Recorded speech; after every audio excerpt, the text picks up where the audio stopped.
सिंह आपके साथ। उपेंद्र कुशवाहा की बात सबसे पहले, जिन्होंने जेडीयू के नेताओं को एक पत्र लिखा है।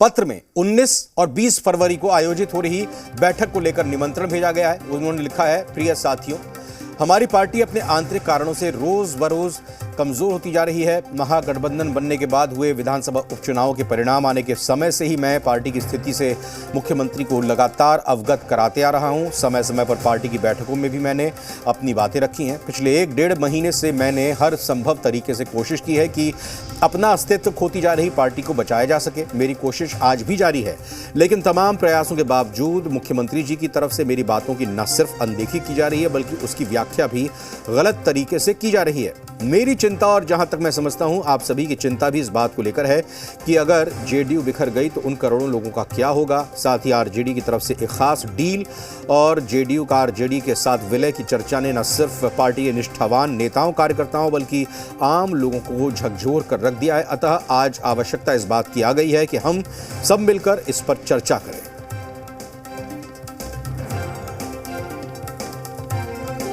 सब लोगों के मन में आज ये बात चिंता के रूप में आ रही है कि जनता दल यूनाइटेड जो उनके अरमानों की पार्टी है, बर्बाद होते जा रही है। इसको कैसे बचाया जा सके, तो इस काम में हम निरंतर लगे हुए हैं।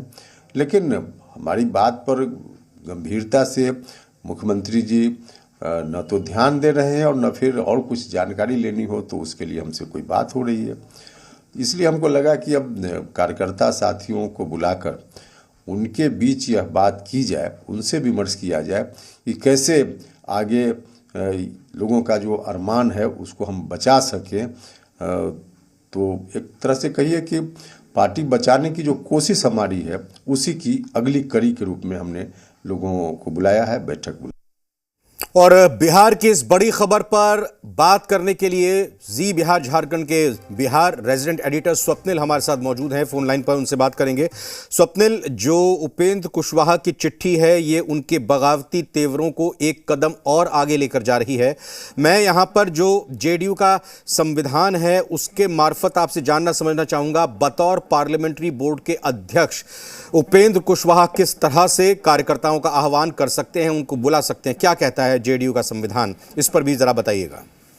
देखिए रविंद्र जी, दरअसल है क्या कि जेडीयू का संविधान कतई, जो जानकार लोग हैं उनसे मैंने बातचीत करी है, उनके मुताबिक कतई उनको ये अधिकार नहीं देता है कि वो संसदीय बोर्ड के अध्यक्ष है, न कि प्रदेश अध्यक्ष है, न कि राष्ट्रीय अध्यक्ष है।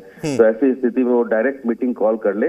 लेकिन जो जेडीयू के राष्ट्रीय अध्यक्ष है उन्होंने फिलहाल ऐसी किसी मतलब सीधे तौर पर जब उनसे सवाल किया गया ललन सिंह से इस मामले पर, तो ललन सिंह ने सीधे तौर पर तो कुछ खुल के नहीं कहा, लेकिन ललन सिंह ने कहा कि जो भी भ्रम की स्थिति है और जो भी भ्रम फैलाने की कोशिश कर रहे हैं उन तमाम लोगों को समय पर जवाब दे दिया जाएगा। देखिए, जेडीयू की तरफ से, रविंद्र जी आप इस बात को रिकॉल करें, हमारे दर्शक रिकॉल करें कि जेडीयू की तरफ से जब भी उनके प्रवक्ता हो, प्रदेश अध्यक्ष हो या राष्ट्रीय अध्यक्ष हो या कोई बड़ा चेहरा हो, जब भी कोई ये कहता है कि समय पे बताया जाएगा, समय पे कार्रवाई की जाएगी, तो ये जेडीयू का ट्रैक रिकॉर्ड रहा है कि जेडीयू किसी न किसी लाइन पे पहुंच चुकी होती है, किसी न किसी निर्णय को ले चुकी होती है, जिसको केवल इंप्लीमेंट करना बाकी रह जाता है। कहीं ना कहीं उपेंद्र कुशवाहा भी इन चीजों को समझ रहे हैं और उपेंद्र कुशवाहा ने पब्लिक डोमेन में पहले तो ट्वीट करा और बाद में तमाम मीडिया कर्मियों को बाइट दी, बताया कि किस तरह से वो मीटिंग कॉल कर रहे हैं और मीटिंग के अंदर क्या क्या है। सीधे तौर पर वो ये जानने की कोशिश कर रहे हैं कि भाई जो कोई डील की बात है तो वो डील क्या है, उसको पब्लिक डोमेन में दें। उपेंद्र ये भी कह रहे हैं कि उनसे सीधे तौर पर कन्वर्सेशन नहीं हो रही, मुख्यमंत्री की, पार्टी के बड़े नेताओं का नहीं हो रहा कन्वर्सेशन। तो ऐसी स्थिति में वो कह रहे हैं कि हम मीटिंग कॉल करके मिलते हैं।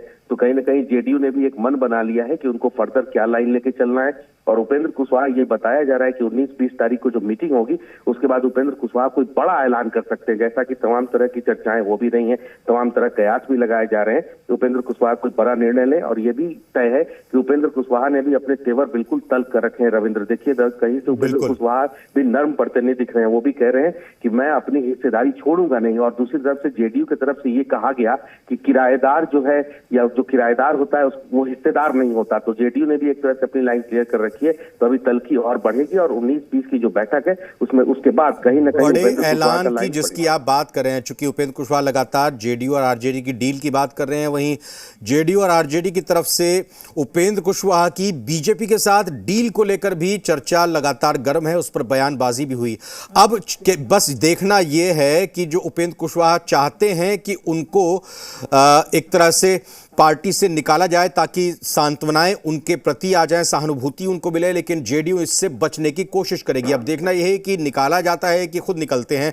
ये एक महत्वपूर्ण मोड़ पर अब पूरा का पूरा घटनाक्रम आते हुए दिखाई दे रहा है। स्वप्निल जी, बिल्कुल रविंद्र जी, देखिए दरअसल है क्या कि अब जो है उपेंद्र कुशवाहा कहीं ना कहीं इस बात को समझ गए हैं कि उनको आगे क्या करना है। अगर पार्टी कोई निर्णय लेती है तो जो लव कुश वोट बैंक की बात बिहार में होती रही है, जिसकी परिकल्पना उपेंद्र कुशवाहा के मुताबिक उन्होंने करी थी, तो उस वोट बैंक पर कहीं ना कहीं नजर है, जिस वोट बैंक की राजनीति तमाम पार्टियां कर रही हैं। तो उपेंद्र कुशवाहा अपने चंग पर नजर बनाए हुए हैं कि पार्टी की तरफ से कोई कार्रवाई होती है तो उन्हें सहानुभूति मिलती है, लेकिन पार्टी भी इस बात का मन बना रखी है कि उनको तमाम ऐसी तरह से एक तरह मतलब अगर कुछ उनके खिलाफ एक्शन भी लिया जाता है तो उसका रास्ता कुछ ऐसा हो कि उनको सिंपैथी गेन करने का मौका ना मिले। तो दोनों तरफ से काउंटर तैयारी है और दोनों लोगों ने मन बना लिया है। जेडीयू ने भी मन बना लिया है कि उनको क्या करना है और उपेंद्र ने तो एक तरह से लाइन क्लियर कर दी है आज मीटिंग कॉल करने के बाद। आपने बिल्कुल ठीक फरमाया, वो एक कदम और आगे बढ़ गए हैं।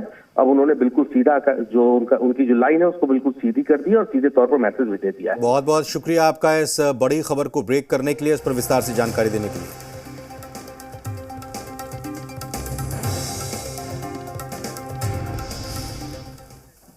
आज मुख्यमंत्री नीतीश कुमार की समाधान यात्रा कटिहार पहुंची। यहां मुख्यमंत्री नीतीश कुमार ने विकास